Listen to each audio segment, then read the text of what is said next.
The night was cold, too cold for a girl of 17 to be outside. The moon hung low in the sky, casting long shadows over the dusty compound. Crickets chirped in the distance, but inside the house, the air was heavy with rage. "Get out!" her stepmother screamed, pointing a trembling finger at the front door. "You useless girl! Get out of my house before I do something I'll regret." Amora stood in the middle of the sitting room, barefoot, her thin nightgown clinging to her skin. Her heart pounded in her chest like a drum of war. She couldn't understand what she had done this time. She had cooked. She had cleaned. She had washed her younger siblings' clothes and fetched water before the sun had even risen. But none of it mattered. It never did. "You want to seduce my husband, eh?" The woman barked again. "You think I don't see the way he looks at you? You think you're grown now, because your hips have widened? Get out. I said get out." "Please, Mama," Amora begged, her voice cracking with fear. "I swear I didn't do anything. I don't even talk to him."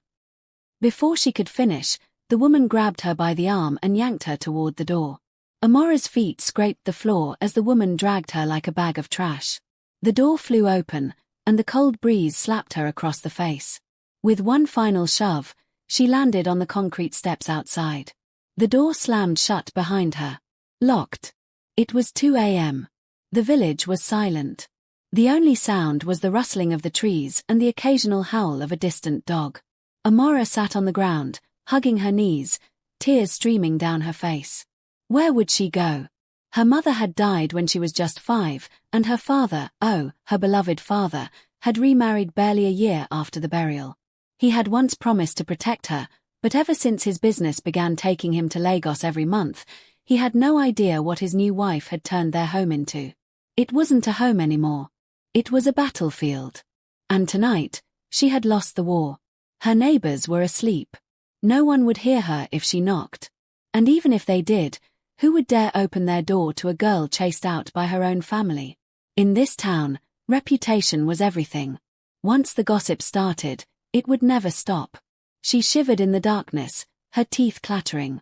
Thoughts raced through her mind. Should she go to the church and sleep on the steps? Should she walk to her aunt's house 3 villages away? Could she even survive the journey? As the stars blinked above her, Amora made a silent vow. She would not die here. She would not let this be her end. One day, she would rise. She would become someone her stepmother could never touch. Someone her father would be proud of. Someone the world would respect. But for now, all she had was the cold night, the hard floor, and a broken heart. Amora didn't know how long she sat there. Minutes. Hours. Time had blurred into one endless wave of pain and confusion. The cement floor beneath her was damp with dew, and her limbs had grown stiff from the cold. Eventually, she rose. Her legs trembled, but she forced herself to stand. She wrapped her arms around her thin frame and began to walk. No destination, just away. Away from the house that had never truly been a home. Away from the woman who had treated her like a curse. Away from everything she had known.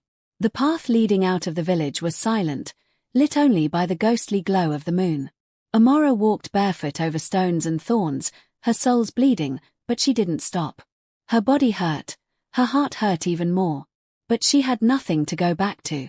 She remembered her aunt, Mama Nkechi, her mother's younger sister.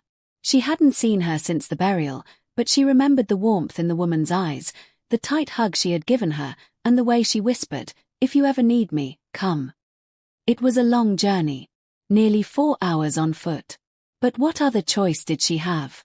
The morning sun was rising when Amora finally reached her aunt's compound. Her feet were blistered. Her eyes red from crying. Her gown torn. She looked like a mad girl, but she didn't care. She knocked weakly on the wooden gate. No answer. She knocked again, louder this time. Her knees buckled beneath her just as the gate creaked open. "Jesus!" a voice cried out. "Amora!" It was Mama Nkechi. She looked stunned, afraid even.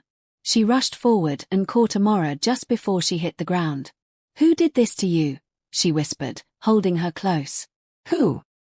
Amora wanted to speak, to explain everything, but the exhaustion took over. Her eyes rolled back, and everything went black. When Amora woke, she was lying on a soft mat, covered with a wrapper that smelled of soap and safety.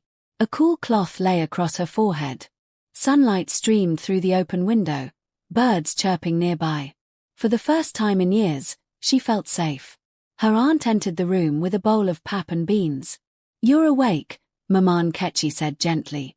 "Eat, my dear. You need your strength." As Amora ate slowly, she told her aunt everything, about her stepmother, the abuse, the lies, the cold night, and the journey that brought her there. Maman Ketchy's eyes filled with tears, but her voice was firm. "You will never go back there. Over my dead body." That day marked the beginning of Amora's healing. Her aunt enrolled her in the community school. She got second-hand books, a school uniform, and a room of her own. For the first time in her life, Amora smiled without fear. But life was not done testing her. Some in the village whispered that she had run away because she was pregnant. Others said she had been caught stealing. Rumors flew like flies around spoiled meat. But Amora didn't let them break her. She walked to school every day with her head high and her heart strong. She studied harder than anyone else in her class. She helped her aunt in the market, sold vegetables on weekends, and still found time to read late into the night. Years passed. Amora became the best student in the region. She won a scholarship to study law at the university in Abuja. She packed her few belongings, hugged her aunt tightly, and left the village that had once tried to break her. 10 years later, Amora returned. But she was no longer a frightened girl thrown out at 2 a.m. She was now Barrister Amora Obi, one of the most respected human rights lawyers in the state. Her story had become an inspiration to girls all over the country. She returned to her father's village, not for revenge, but for justice. She had opened a foundation for abused children. She had built a shelter near the same village where she had once wandered barefoot in the night. And when her stepmother saw her again, she could barely believe her eyes. Amora smiled politely at the woman who once called her worthless and said calmly, "I forgave you a long time ago, but I will never forget." And with that, she walked away, head held high, power in every step, proof that what tries to break you can also make you